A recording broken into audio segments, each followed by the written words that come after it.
जोग समाधि का अर्थ है, समाधि शब्द बड़ा अर्थपूर्ण है। उसका अर्थ होता है परिपूर्ण समाधान, जहां पूछने को कुछ ना बचा, सब शांत हो गया। तुम खोजो भी प्रश्न तो मिलते नहीं। बुद्ध के पास कोई भी आता तो वो यही कहते थे, 1 साल रुक जाओ, जो भी पूछना हो पूछ लेना, सभी प्रश्नों के जवाब दूंगा। अभी भाग नहीं जा रहा हूं कहीं, लेकिन 1 वर्ष रुक जाओ। 1 वर्ष जो मैं कहूं वो तुम कर लो, फिर तुम जो पूछोगे मैं जवाब दूंगा। 1 वर्ष बीत जाता। अगर व्यक्ति इतना रुकने को राजी हो जाता और बुद्ध जो कहते करने को राजी हो जाता, बहुत से तो लौट जाते कि जो आदमी हमारे सवालों का जवाब ही नहीं दे सकता, उसके पास रहने का क्या सार है। जो हमारे प्रश्न हल नहीं कर सकता, उसके पास समय क्यों बर्बाद करें। बहुत से लौट जाते। बहुत से सोचते कि बुद्ध को पता नहीं, इसलिए उत्तर नहीं देते। बहुत से सोचते कि ये बुद्ध कोई ज्ञानी नहीं, क्योंकि ज्ञानी तो सदा उत्तर दे देते हैं, ये चुप क्यों है। लेकिन जो रुक जाते, जो हिम्मतवर होते, जो जीने को राजी होते, जो बुद्ध के इशारे पर चलने को राजी होते, रुक जाते। साल बीत जाता, बुद्ध उनसे पूछते कि अब तुम पूछ लो, वो हंसते, वो कहते आपने धोखा दे दिया, अब तो पूछने को कुछ ना बचा। आपकी मान के शांत होते गए, शांत होने के साथ साथ प्रश्न भी झड़ गए, जैसे पतझड़ में पत्ते झड़ जाते। अब कोई प्रश्न नहीं उठता। तो बुद्ध कहते, अगर उस दिन तुम जिस दिन पूछते आए थे मैं जवाब देता, तो हर जवाब के बाद प्रश्न उठते चले जाते, कोई अंतर ना आता। आज प्रश्न नहीं उठता, मैं जवाब देने को तैयार हूं और तुम पूछने को तैयार नहीं। तब तुम पूछने को तैयार थे, मैं जवाब देने को तैयार न था। जिसने पूछा वो कितना ही सोचने में उतर जाए, लेकिन जितना तुम सोचोगे अस्तित्व से उतने दूर निकल जाते हो, अपने से उतने दूर निकल जाते हो। अपने पास आना है तो विचार को छोड़ना है, खोना है, विचार को शांत हो जाने देना है। ऐसी लहर बन जाओ जहां कोई लहर ना उठती हो, ऐसी शांत झील बन जाओ जहां कोई लहर ना उठती हो, जहां कोई कंपन ना उठता हो प्रश्न का। उस अवस्था का नाम समाधि, जोग समाधि, सुख सुरति सो। और ये कैसे घटेगी जोग समाधि, ये समाधान कैसे आएगा, कैसे तुम प्रश्नों के पार उठोगे, कैसे विचारातीत होगे, कैसे होगा अतिक्रमण मन का, कैसे अमनी दशा पैदा होगी, कैसे नो माइंड की शुरुआत होगी। सूत्र है सुख सुरति सो। सुख पूर्वक स्मरण को साधो। मगर बड़ी साफ बात है, सुख पूर्वक। दुख देने की चेष्टा मत करना अपने को, अन्यथा ऐसा रोज हो रहा है। दुनिया में 2 तरह के दुष्ट, एक जो दूसरों को सताते हैं, दूसरे जो खुद को सताते हैं। दोनों दुष्ट। पहले तरह के दुष्टों को तो तुम पकड़ लेते हो, दूसरे तरह के दुष्टों की तुम पूजा करते हो। दूसरे तरह के दुष्ट ज्यादा कुशल। तुम्हारे तथाकथित साधु सन्यासी दूसरे प्रकार के दुष्ट, हिंसक। इसे तुम समझो, ये सीधी सी बात है। अगर तुम किसी दूसरे आदमी को भूखा मारो, सारे लोग कहेंगे कि यह आदमी दुष्ट, और तुम खुद उपवास करो, सब कहेंगे यह आदमी बड़ा त्यागी। अभी बड़े मजे की बात है, बात वही की वही है। इसमें तुम अपने को भूखा मार रहे हो तो तुम त्यागी, और दूसरे को भूखा मार रहे हो तो तुम दुष्ट। अगर उपवास से लाभ होता है तो सभी को भूखा मारो।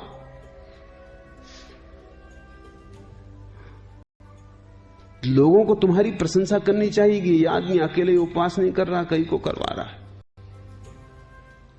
जो आदमी दूसरे को सताए उसे हम हिंसक और पापी कहते। हिटलर, सिकंदर हिंसक मालूम पड़ते हैं, दूसरों को काटते हैं, मारते हैं। लेकिन जो अपने को काटते हैं, मारते हैं, उन्हें तुम सिर पर उठाए घूमते हो। कांटों पर सोए तुम उनके चरणों में सिर रखते हो, क्योंकि कैसा महातपस्वी है, कांटों पर सो रहा है। ये दुष्ट है, हिंसक है। कुछ फर्क नहीं, इसकी हिंसा अपने पर लौट आई है। मनोविज्ञान दो तरह की हिंसाएं मानता है, और मनोविज्ञान की इस संबंध में सूझ बहुत साफ है। और दुनिया में आने वाले भविष्य में धर्म को इस बात को समझ ही लेना होगा, नहीं तो धर्म वास्तविक धर्म नहीं हो पाता। मनोविज्ञान कहता है दो तरह के हिंसक लोग हैं। एक जिनको मनोविज्ञान कहता है सैडिस्ट, जो दूसरों को सताने में रस लेते। दी सादे हुआ फ्रांस में एक बहुत बड़ा लेखक, उसके नाम पर सैडिज्म पैदा हुआ, क्योंकि वो सताता था दूसरों को, वही उसका रस था। वो जिन स्त्रियों को प्रेम भी करता था उनको भी द्वार दरवाजे बंद करके कोड़ों से मारता था, लहू लुहान कर देता था। वो जब प्रेम करने आता था तो ऐसे आता था जैसे डॉक्टर एक बैग लेके आता, उसके बैग में सब चीजें होती थी, कोड़ा, कांटे चुभाने के लिए, लोहे के नाखून कि वो हड्डी मांस मज्जा में भीतर चला जाए। वो पीटता, मारता, सताता, स्त्री चीखती, चिल्लाती, पुकारती, वही उसका आनंद था। फिर वो प्रेम करता। थोड़ी बहुत ऐसी हिंसा तुम भी अपने में पाते होगे। तुमने अगर किसी स्त्री को प्रेम किया है तो तभी कभी तुमने उसके शरीर को काट भी लिया है, तब उसमें थोड़ी हिंसा है। दी सादे का थोड़ा बहुत परिमाण तुम में भी। अगर तुम वात्स्यायन का कामसूत्र पढ़ो तो वात्स्यायन लेता है प्रेम की अनेक विधियों में नख छेदन, स्त्री में नख से लहूलुहान कर देना। तो अपने नख से करो कि लोहे के नख से करो, वो थोड़ा टेक्निकल है, और तो कुछ खास मामला नहीं। वो ज्यादा होशियार है, नख भी क्यों उलझाओ अपना। और लोहे से जो काम ज्यादा ठीक से हो सकता है वो नख से उतने ठीक से हो ना पाएगा। लेकिन वात्स्यायन कहता है कि नख से छेदो, दांत से काटो, ये प्रेम के लक्षण। तो फिर घृणा का लक्षण और क्या होता है? आम तौर से अगर तुम किसी जोड़े को प्रेम करते देखो, और शायद इसलिए जोड़े अंधेरे में प्रेम करते हैं, छिप के कोई देख ना सके, अगर तुम देखो तुम पाओगे कि उनके प्रेम में लड़ाई जैसा तत्व ज्यादा है। शायद इसलिए स्त्री आंखें बंद कर लेती प्रेम करने के क्षण में कि कौन देखे झंझट। वो पुरुष जो है भयानक मालूम होता है, जैसे कि जान ले लेगा। सैडिज्म पैदा हुआ सादे के नाम पर। उसका अर्थ है दूसरे के दुख में सुख, पर दुखवादी। दूसरा एक लेखक हुआ, उसका नाम है मैसोच।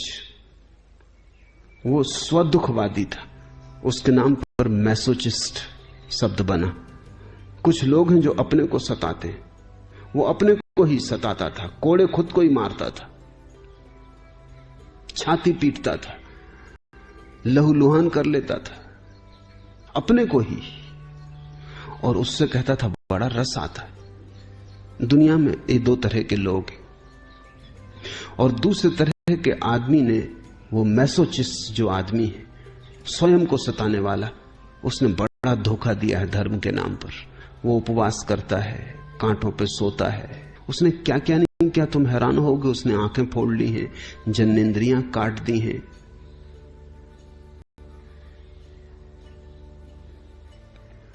और उसको पूजा मिली है, आदर मिला है। वो आत्महत्या करता है, जिसको तुम तपश्चर्या कहते हो, वो उसका आत्मघात है, धीमा धीमा। और स्मरण रहे, जो दूसरे को दुख देता है वो तो थोड़ा हिम्मतवर भी है, इसलिए दूसरे को दुख देता है, क्योंकि दूसरे को दुख देने में झंझट। दूसरा कुछ ऐसे नहीं बैठा रहेगा, कुछ तो करेगा ही, इसलिए डर है कि दूसरा तुम्हें सता सकता है। अगर मजबूत हुआ तो तुम्हें सताएगा ही। लेकिन जो कायर हैं वो अपने को सताते हैं, डर भी नहीं कोई। खुद को सताओगे तो बदला लेने को भी कोई नहीं है, प्रतिशोध करने को भी कोई नहीं है।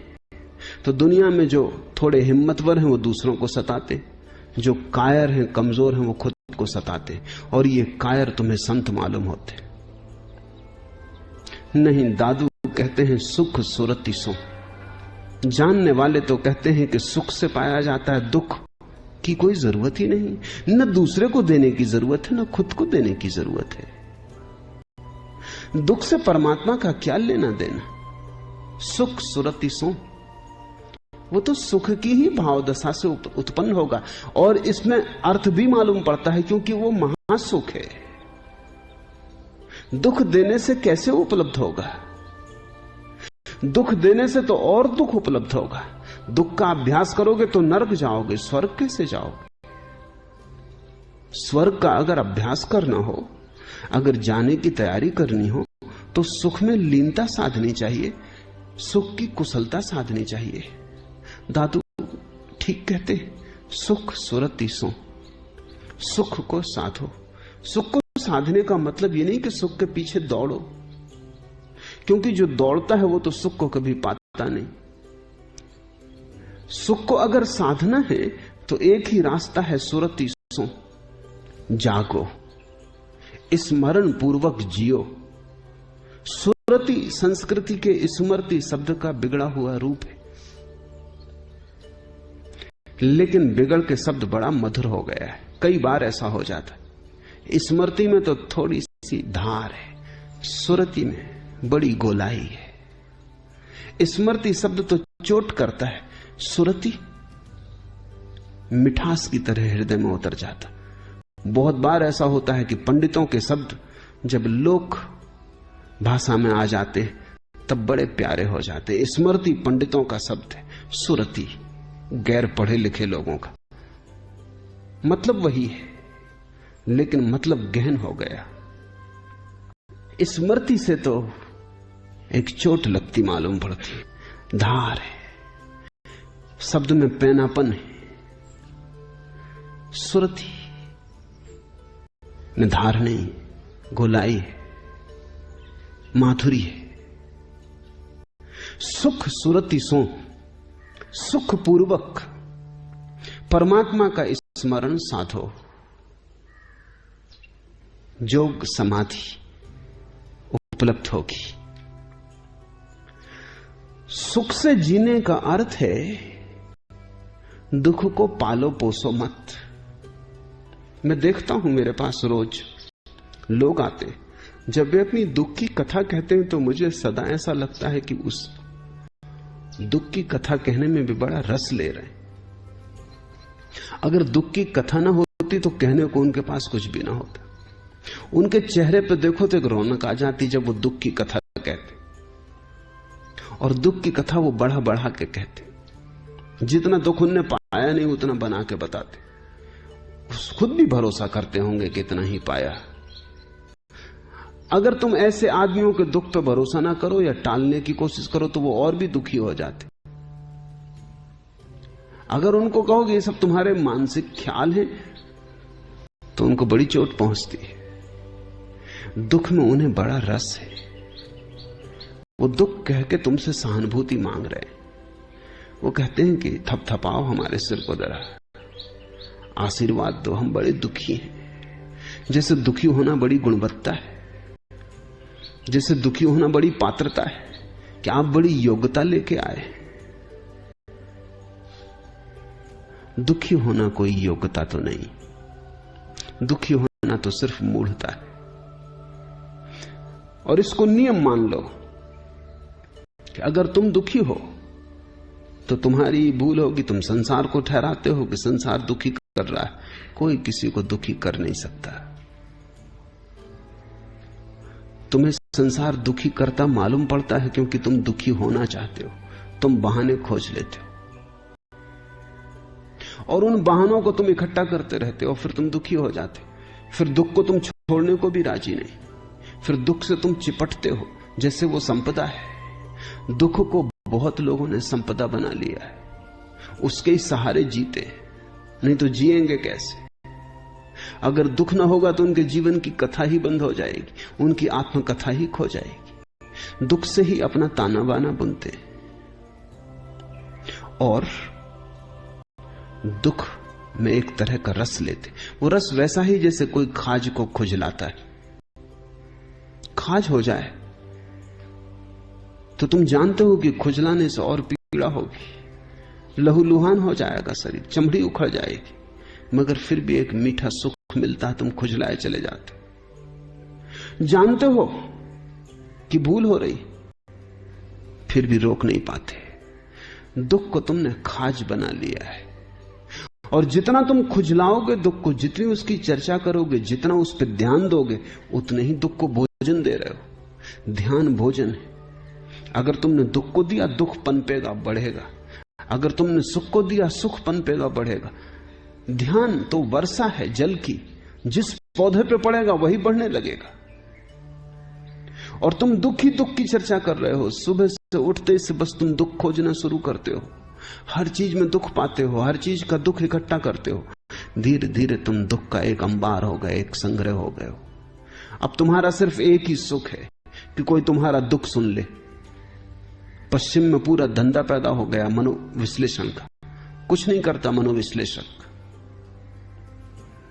इतनी करता वो तुम्हारा दुख सुनता है। पश्चिम में कोई दूसरा सुनने को राजी है भी नहीं, लोगों के पास इतना समय नहीं। पूरब जैसी बात नहीं कि तुम किसी के भी घर पहुंच जाओ, अपना दुख सुनाने लगो। समय नहीं है लोगों के पास। किसी के पास मिलने आना हो तो पहले से पूछना पड़ता, पहले से समय लेना पड़ता। ऐसे किसी के घर भी सिर उठाया और पहुंच गए। समय नहीं है। पति के पास समय नहीं कि पत्नी की कहानी सुन ले, पत्नी के पास समय नहीं कि पति की कहानी सुन ले। किसी के पास कोई समय नहीं बचा है। तो प्रोफेशनल सुनने वाला, धंधेबाज जो सिर्फ सुनने का ही धंधा करता है, वो मनोविश्लेषक, साइको एनालिस्ट। उसका काम इतना है कि तुम लेट जाओ कोच पर, वो पीछे बैठ जाता, तुम जो भी बकवास करनी है करो, वो सुनता है। इससे भी राहत मिलती है। मनोविश्लेषण कुछ भी सहारा नहीं पहुंचाता, लेकिन तुम अपनी बकवास कह कह के हल्के हो जाते हो, और कोई तुम्हें इतने ध्यान से सुनता है, ये बात ही बड़ा मजा देती। तुम और दुख बढ़ा बढ़ा के लाने लगते हो, और उसको तो ध्यान से सुनना ही पड़ता है, क्योंकि वो पैसा ले रहा है सुनने के। एक कभी अतीत के दिनों में किसी ने सोचा भी ना होगा कि कभी प्रोफेशनल धंधेबाज सुनने वालों की जरूरत पड़ेगी, जिनका कुल काम इतना होगा कि तुम्हारी बकवास सुने। उतना समय उन्होंने दिया, उतना पैसा तुम दे दो। पूरब की हालत उल्टी है, अभी भी उल्टी है। अभी भी कोई किसी की छाती पे जाकर बैठ जाए तो वो कितनी उसको उबाए, कितनी उसको सताए, मगर वो कहता बड़ी कृपा की, अतिथि देवता है, आप आए। मुल्ला नसरुद्दीन भागा जा रहा था स्टेशन की तरफ। एक आदमी ने रोका, मित्र पुराने परिचित, कि बड़े मियां कहां जा रहे हैं? उसने कहा कि बंबई जा रहा हूं, ट्रेन पकड़नी। तो उस आदमी ने कहा भी बजा क्या है?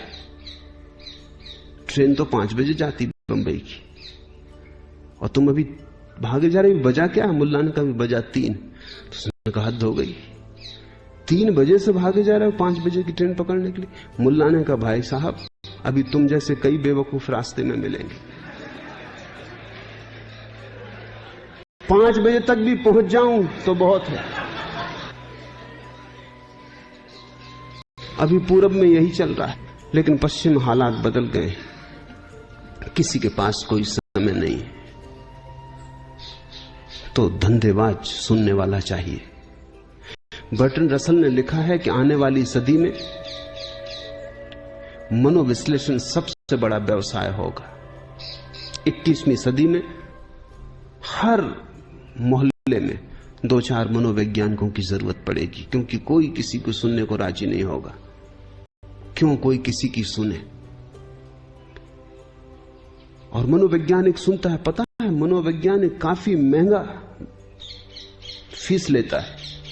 एक बैठक के 100 रुपए, 200 रुपए, 500 रुपए या 1000 रुपए मनोवैज्ञानिक की प्रतिष्ठा पर निर्भर होता है। 1 घंटा बकवास सुनता 1000 रुपए लेता है। लोग सालों मनोविश्लेषण करवाते, 3 साल 4 साल 5 साल, ऐसे ऐसे मरीज हैं जो 10 साल से इलाज करवा रहे हैं, 1000 रुपए प्रति घंटे का चुका रहे हैं। और मनोवैज्ञानिक उनको कैसे सुधार पाएगा वो मैं जानता नहीं, क्योंकि यहां मेरे पास मनोवैज्ञानिक आते हैं अपने इलाज के लिए, पश्चिम से आ रहे हैं जो हजारों मरीजों का इलाज कर रहे हैं, वो फिर खुद अभी इलाज के लिए चले आ रहे हैं कि उनके मन में शांति नहीं। मगर वो मरीज को राहत मिलती क्योंकि कोई सुन रहा है। बस सुनने से कितनी सांत्वना मिलती। तुम्हारा दुख कोई ध्यान दे रहा, लेकिन तुम्हें पता नहीं कि जब भी तुम्हारे दुख को तुम ध्यान दो या कोई भी ध्यान दे, ध्यान बरसा है, तुम्हारा दुख का पौधा और बड़ा हो। सुख को ध्यान दो, दुख को उपेक्षा करो। एक कांटा गड़ जाए तो उसके लिए हाय तौबा मत मचाओ। जीवन में बहुत फूल हैं, उनको देखो। जरा सी पीड़ा आ जाए तो उसको सिर पे लिए मत घूमो। अनुग्रहित होने के लिए बहुत परमात्मा ने दिया है, थोड़ा उस तरफ स्मरण करो। सुख सूरती सो। एक मुसलमान बादशाह हुआ, उसका नौकर उसे बड़ा प्रिय था। एक नौकर इतना प्रिय था कि रात उसके कमरे में भी वो नौकर सोता ही था। उससे बड़ी निकटता थी, बड़ी आत्मीयता थी। दोनों जंगल जा रहे थे, शिकार पर निकले थे। एक वृक्ष के नीचे खड़े हुए, सम्राट ने हाथ बढ़ाया और फल तोड़ा। जैसी उसकी सदा आदत थी, कुछ भी उसे मिले तो वो नौकर को भी देता था। वो मित्र जैसा था नौकर। उसने उसे काटा, एक कली नौकर को दी। उसने खाई और उसने कहा, हो भाग, एक और दे। दूसरी भी ले ली, वो भी खा ली। बड़ा प्रसन्न हुआ, कहा एक और दे। एक ही बची, एक टुकड़ा ही बचा सम्राट के हाथ में, तीनों से दे दिए। सम्राट ने कहा, ये तो तू हद कर रहा है, एक मुझे भी चखने दो। तेरा भाव देखकर, तेरा प्रसन्नता देखकर ऐसा लगता है कि कोई अनूठा फल है। उसने कहा कि नहीं मालिक, फल निश्चित अनूठा है, मगर खाऊंगा मैं, आप नहीं। छीन झपट करने लगा। सम्राट नाराज हुआ, उसने कहा ये भी सीमा की बाहर की बात हो गई। दूसरा फल भी नहीं है वृक्ष पर। सम्राट ने छीन झपटी में ही अपने मुंह में फल का टुकड़ा रख लिया। जहर था, थूक दिया। उसने कहा कि ना समझ, और तू मुस्कुरा रहा है, तूने कहा क्यों नहीं? उस नौकर ने कहा, जिन हाथों से बहुत मीठे फल खाए, एक जहरीले फल के लिए क्या बात उठानी, क्या चर्चा करनी। जिन हाथों से बहुत मिष्ठान मिले, जिस प्रसाद से जीवन भरा है, उसके हाथ से एक अगर कड़वा फल भी मिल गया तो उसकी बात ही क्या उठानी, उसको कहां रखना तराजू पर। इसलिए जिद कर रहा था कि एक टुकड़ा और दे दें कि आपको पता ना चल जाए, क्योंकि वो पता चल जाए आपको तो भी जाने अनजाने शिकायत हो गई।